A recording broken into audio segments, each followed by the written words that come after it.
Wow. I get stage fright just whenever waiters ask me what to drink, so this is gonna be cool. First off, it's important to know I was in the belly of this beast that is the public education system just 2 years ago. It's also important to know I was a sucky student. I was the type I'd bring home passing grades, and my family would put it on the fridge and we'd go out and eat in celebration. That was a bad student. But that's not to say I didn't receive an education. I had to find something that worked for me and my particular learning style. And as it turns out, I wasn't engaged or interested or curious to learn more in school, but as it turns out, I wasn't alone. And a Gallup poll found that less than 44% of kids, just in high school alone, aren't interested, engaged, or curious in any of the stuff that they're learning whatsoever. And that's a problem. It's an epidemic now. And I, as a result of that, was at risk of falling through the cracks. And it was kind of like a net. Something caught me just at the last moment from falling through the nets. I'll explain that in a moment. Now, as I'd said, I was a bad student, not like sell pot behind the school or throw chairs at my teachers, but I was bad in the academics, in academia's standard of achievement.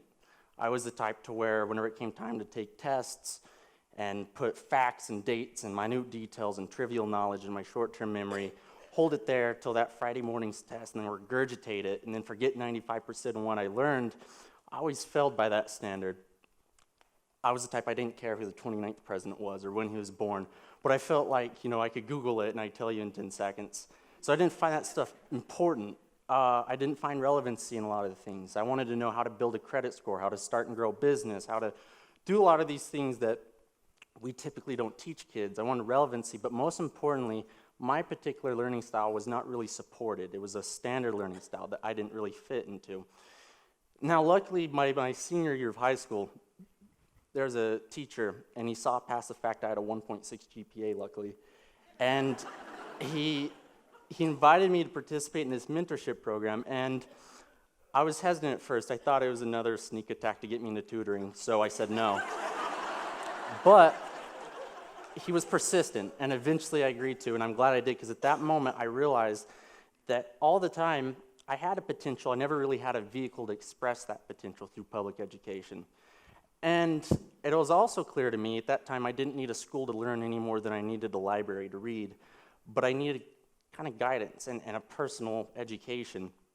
And knowing that after barely graduating high school, I moved from my hometown of Farmington here to Albuquerque, and I dropped out of college before the end of my first semester because I came to the realization that it wasn't going to work for me. I sucked at school. So I decided to continue the mentorship route, and I contacted a local entrepreneur. He agreed to meet with me for lunch that next week, and he's been mentoring me ever since. And it's gone very well. He helped me, meet locals in the community, very valuable people, and helped me start a business, helped me really tap into my potential. But he was also a guide, and that was something I was really missing too. Whenever I moved here, I didn't know words like interstate and exit. They were foreign to me because I was in a small town.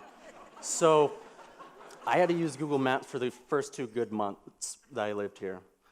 And I thought about it, and I never really had that type of guidance in school. I never really had a person to tell me, based off of where I was to where I wanted to go, the different routes, interstates, exits, turns, obstacles, and shortcuts to shave years off my learning curve. This was the personal guidance that really helped me and that was really lacking.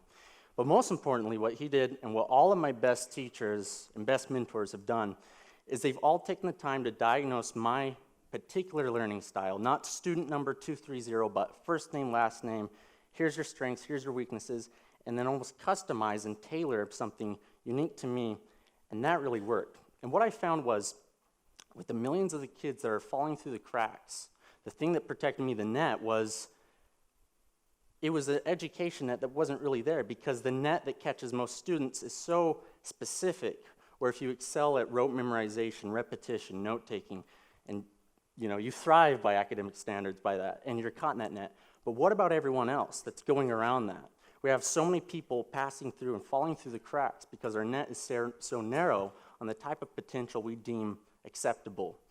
And so the net that worked for me might not work for someone else because we have so many different learning styles. You know, we know we have visual learners, auditory learners, kinesthetic, we have left brain individuals, right brain, introverts, extroverts, so many shapes and sizes, yet we typically apply the same standard to all of them. And I'd even be willing to say, not only is it bad that we're not open to all learning styles, but the learning styles that we are neglecting have some of the most potential, because so much of what we deem successful in academics is a student's ability to follow a prescribed method of arriving at solutions. But if you're thinking differently, if you're an original thinker, if you're thinking in ways that have yet to be thought, if you're inventing tomorrow, you're going to fail whenever you're graded on an ability to follow someone else's solutions or methods of tackling complex problems. And the system of education might not reward that, but the system of life rewards the ability to come up with your own solution to complex problems. And so I found this very important. You know, I was a holistic learner, conceptual learner, big picture. I did horrible with trivial knowledge, those things. I didn't find that stuff very important, but most importantly, you know, the one-size-fits-all solution, it doesn't work. And I'm very thankful it doesn't go on beyond education and applies to other areas of our life, like clothes or something. If I have a 29 waist and 34 legs, so it's very hard. I'm shaped a lot like a swan. So shopping for me is pretty hard, or take medicine.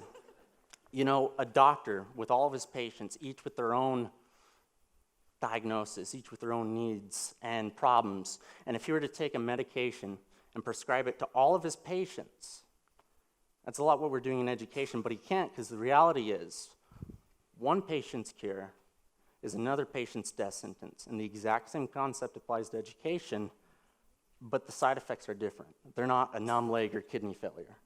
They are no curiosity or no engagement or no interest in any of the stuff they're learning, and that's the reality for nearly 8 million students just in high school alone. That's what happens whenever you misdiagnose and miscure educational styles. And so it's very important that we have a customized for all learning styles, because who's to say one's better than the other, especially whenever some of the others have so much potential that we're neglecting to value.